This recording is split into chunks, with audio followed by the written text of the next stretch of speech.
We be talking that real talk. We be talking that truth.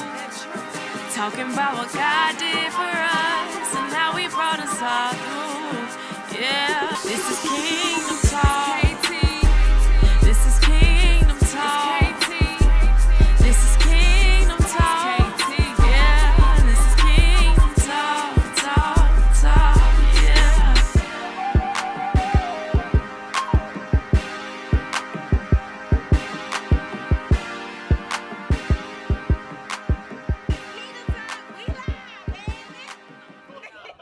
Hey everybody, welcome to another episode of Kingdom Talk. This is going to be an amazing show today because we talking about relationship goals, y'all. I'm your host, Porchia, and these are my wonderful co-hosts. What's going on, everybody? My name is Paris. Welcome to Kingdom Talk. Hey y'all, my name is Alamide K. Giwa, also known as Salami Lam. What's good? It's Jerry, aka J Matt. Welcome. Welcome, guys. Today we're talking about relationship goals, but these aren't the relationship goals that you're thinking about. These are my relationship goals with Jesus. Hallelujah. So y'all thought, okay. Okay, so we wanted to talk about this topic because a lot of times people have this idea of fighting religion versus relationship and all these different things, when in all reality, if we can be completely honest, Christianity is a religion.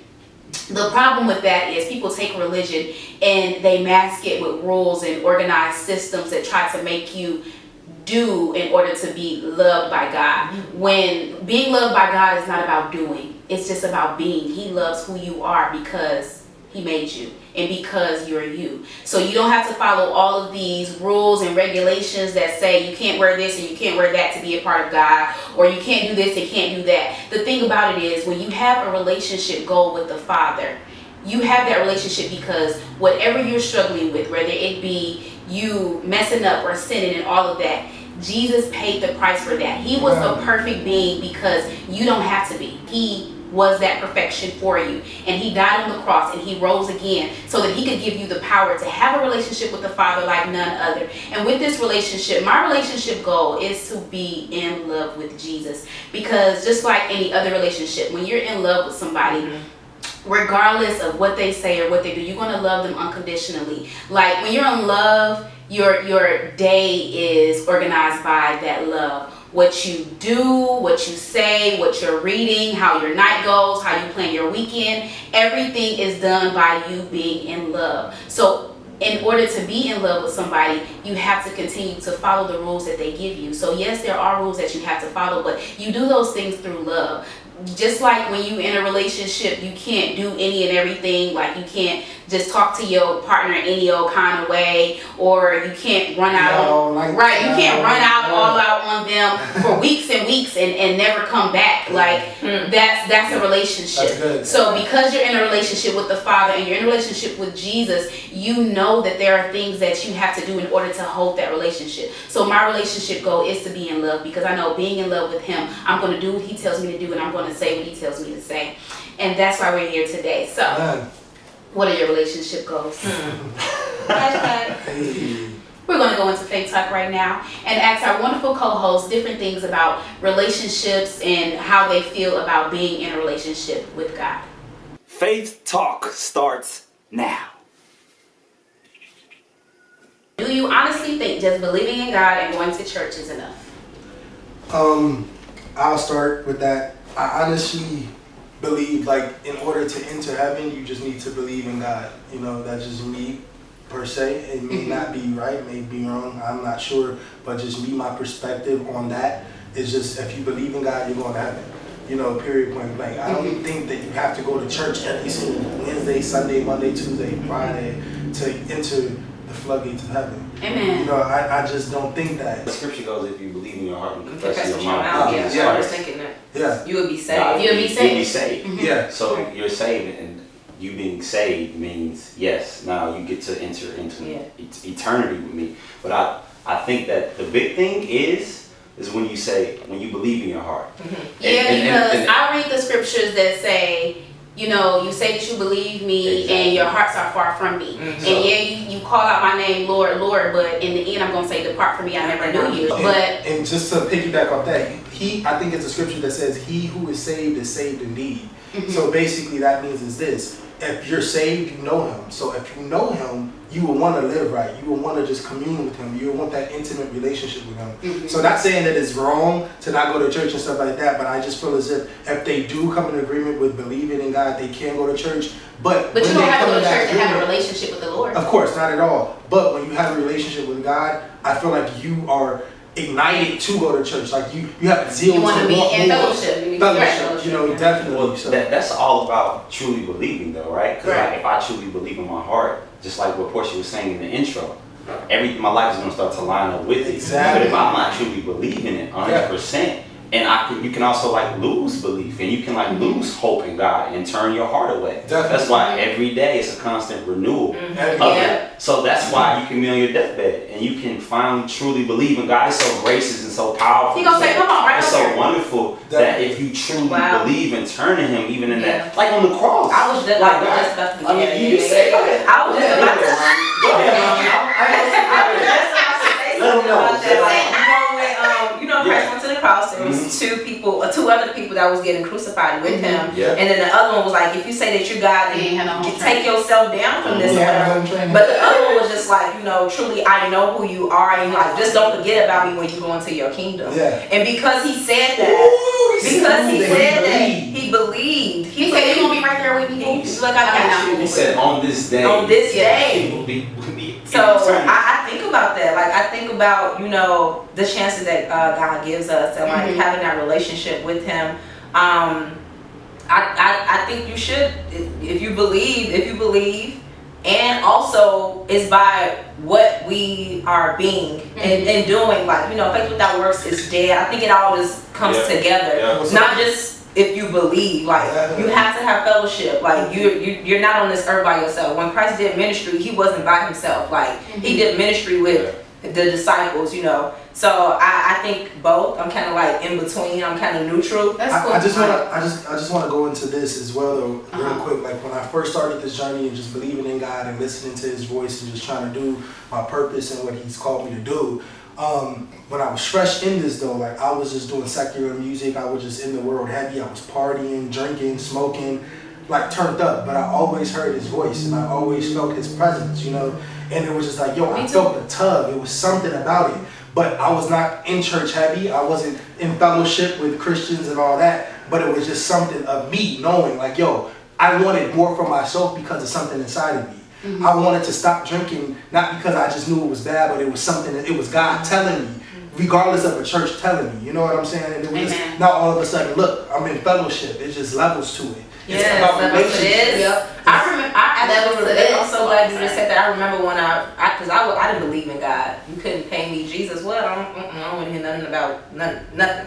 But there's a drawing, you know, that takes place. And I remember when I got baptized, I thought once you get baptized, oh, that's it. You can keep drinking, you keep smoking, you keep fornicating, all of that. And I did that for a while. I did that for like a year and a half. But then in 2011, I started to feel this word called conviction. Amen. And I'm just like, oh, like if I'm sitting here reading the word, I'm edifying my spirit, something has to change. Like you said, the renewing of our minds daily. Like I had to read the word and like really understand, like, wait a minute, oh, dang, I've been defiling the temple. Like, oh my God, like I'm sorry. So I don't know, it's that relationship, that relationship goes very deep, and it's past religiosity is, I don't even. That's a whole nother dimension. Like which leads to question number 2. Let's go. Why do you think people of our generation who grew up in church are so against it now? It's because, in my opinion, it was beat across their face. You know,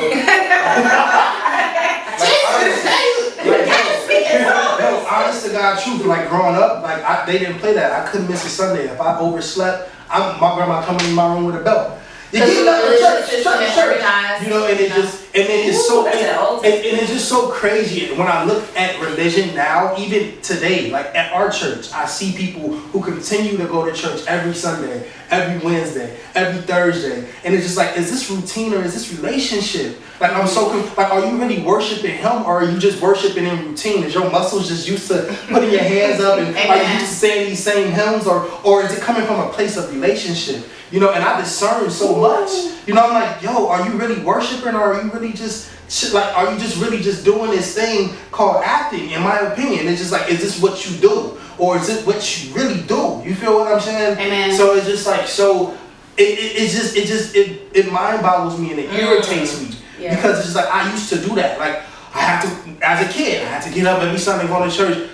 Hey, whatever the hymns was, you know what I'm saying? I don't know, but as a little kid, not knowing what I was doing, not knowing what I was around, not knowing the spirit that was breaking strongholds and all that, not knowing all that, but I'm still in it, and it's just like routine, and my spirit wasn't really getting fed, you know. So and I see that now in the grown adults because they haven't deciphered between relationship and religion. They don't know how to break it. It's just like, well, I've been doing this ever since I was a kid, and real healing don't come from religion. It comes from relationship. So yeah. I just think religion is imprisonment. Definitely. Like, you're basically doing, like, when you in prison, you do the same thing every day. You wake up, they let you out your cell, you go get food, you got time in the yard. Well, you've been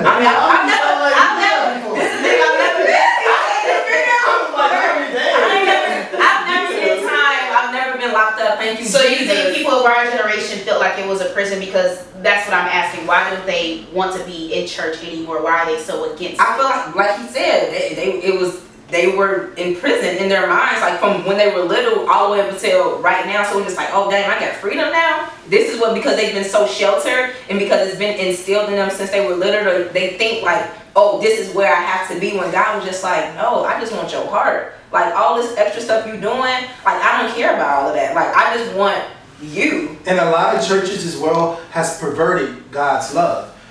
They have. And when I say that, I say this. Like, there's so many people that are going through so much. Like, I had a private conversation with my boy. Like, I felt like it was hard to communicate with him because of the level that I put him on. You know, but it's just like so many people put churches on this level. Like, I can't go to church because I fornicate. I can't go to church because I drink and smoke. They judge me. So I don't want to go. You know, so a lot of people too, a lot of people who grew up in church, they church hurt.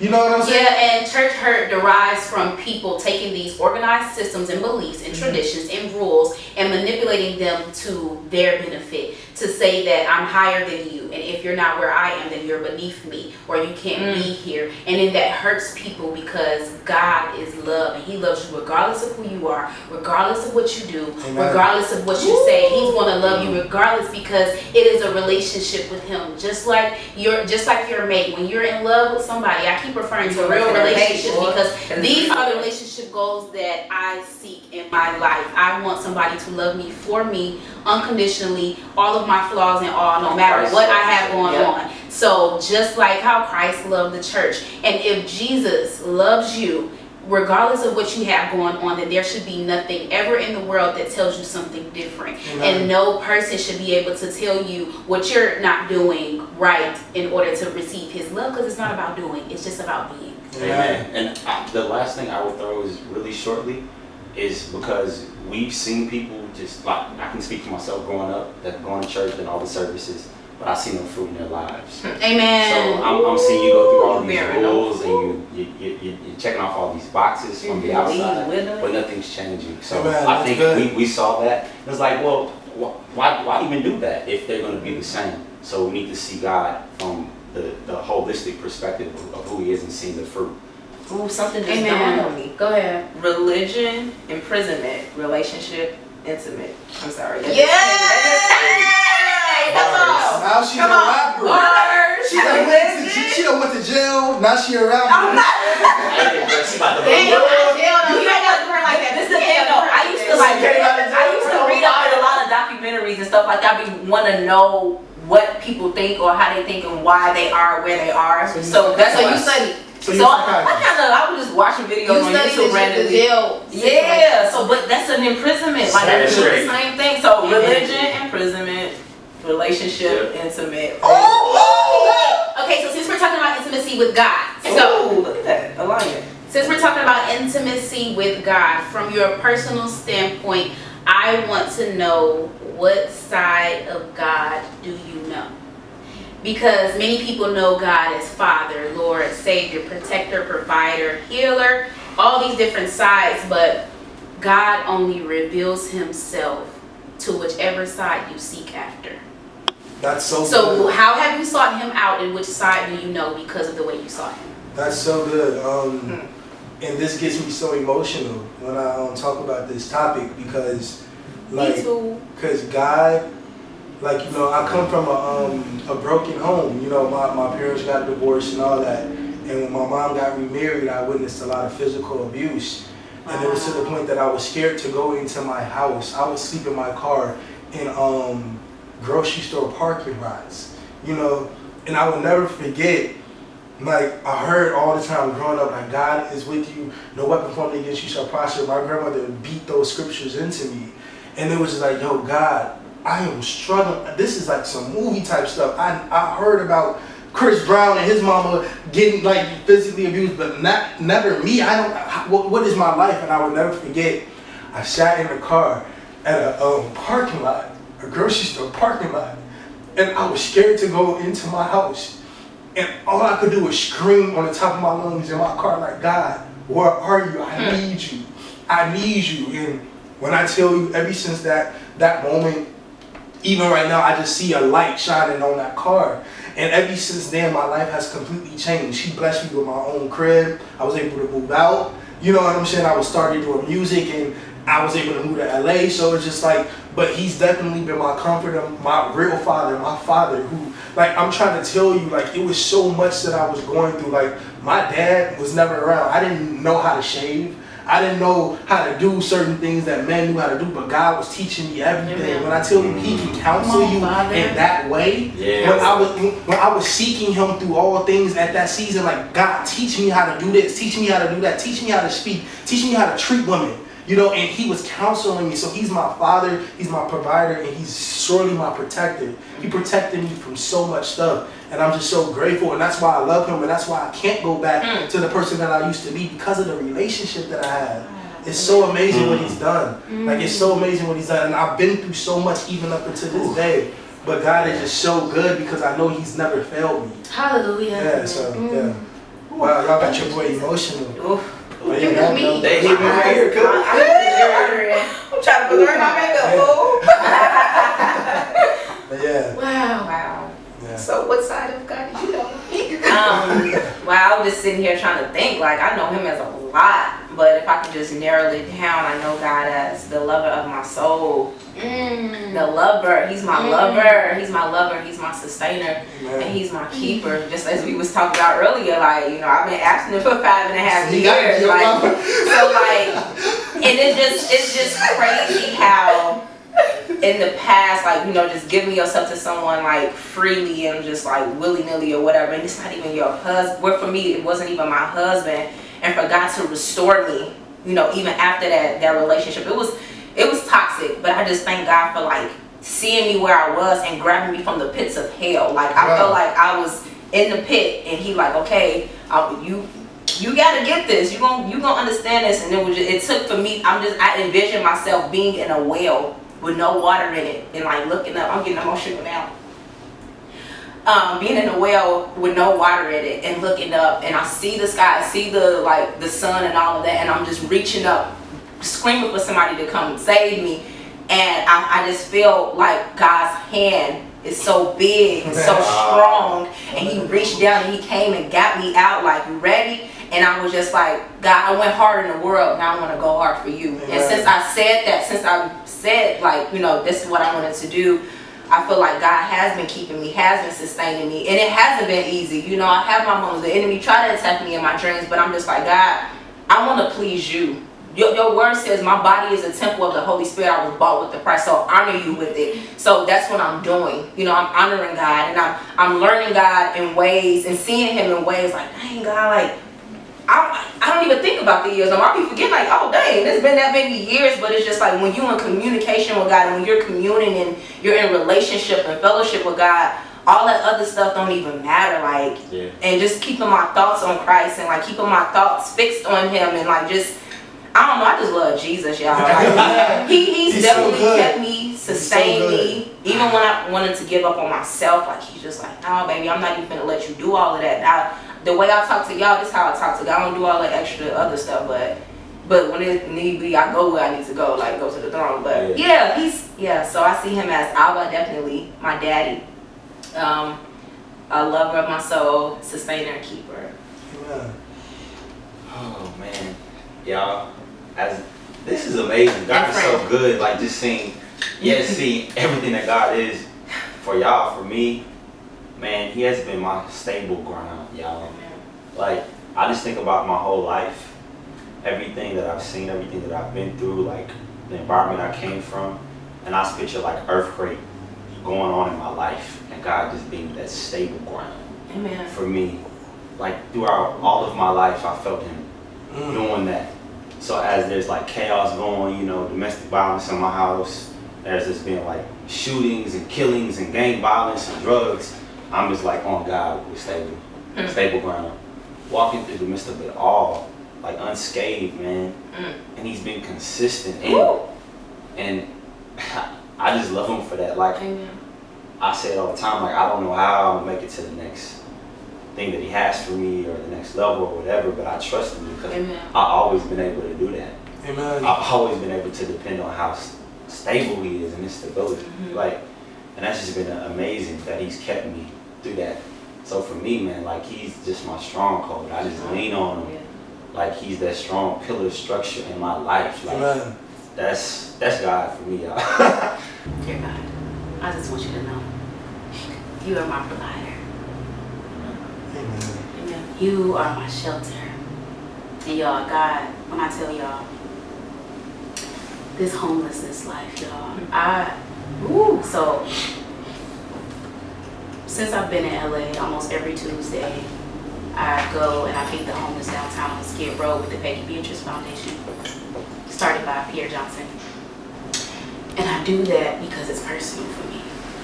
When I was 10 years old, got put out, and we had to go to a shelter. And me and my sisters and my mama, we in this shelter. You know, sometimes I would hear my sisters crying at night. You know, when your sister's crying, you cry. And I would be crying at night. I had to spend my birthday in there. My hair fell out. My hair fell out so bad.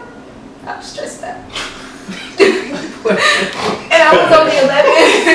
It's not funny, but no, I'm serious. I was only 11. I went from 10 to 11 in there. And God was there for me. He was there. He has been my shelter. Your shelter. From that point all the way up until now, moving to LA and struggling with, trying to get my own place and all this stuff. Like, He has definitely been there. So God, You are my shelter. Amen. He has been my friend. Yeah. Because I need that friendship. A lot of, just like I was telling y'all before, like a lot of people in my life, well, first of all, I moved around a lot. So, I grew up in Detroit all my life, but all of my middle school years I spent in Atlanta, Georgia with my dad. And, from moving to Detroit from elementary, going to Atlanta for middle school, I left my elementary friends, and then my middle school friends, I had to leave them to go back home to Detroit. And through all those times, I've developed so many strong friendships that I had to leave, and every time I had to leave them, it has always been like, dang, am I ever going to see them again? So I've learned to build, borders around my heart when it comes to losing friends. And then I've had, in college, I've had people leave me and stop being my friend because I was too clingy or I held on too tightly and stuff like that. But God He never let me lose my grip. Amen. He don't care how tightly I hold him. Clean, baby, clean. He don't care how clingy I am. Amen. He don't care that I want him to be next to me or with me. He don't care. He loves me. He's my friend. I can talk to him. He always there. Yeah. And like, oh my God, one time I literally heard him say, I got you. I'm here with you. when I got baptized. I'm down in that water, and I didn't want to come up. I'm like, PT, no, don't bring me up, because he was literally with there, and he was like, I got you. Like, I'm your friend. I got you. I got your back, you know? Yeah. And it just feels so amazing to be able to call him a friend. He's been my mother and my father. Yeah. Amen. And I love him for that. And not saying that my parents aren't there, but there have been times where I questioned that, you know? Amen. And God has filled in. So, yeah, that's what he is to me. And that's how I know him. That's our relationship. All right. It's Jesus to you. Okay. I just love Jesus. Okay, so for my next question, a lot of people say in order to find God, you have to seek him. In order to build a relationship with him, you have to spend time with him. So what does seeking God look like, and how do you spend time with him? All right, y'all. We will continue next week. See you later. Peace, love, and hair grease. Well, guys, that was part 1 of relationship goals. We'll be back with part 2 next week. We be talking that real talk. We be talking that truth. Talking about what God did for us and how he brought us all through. Yeah, this is Kingdom Talk.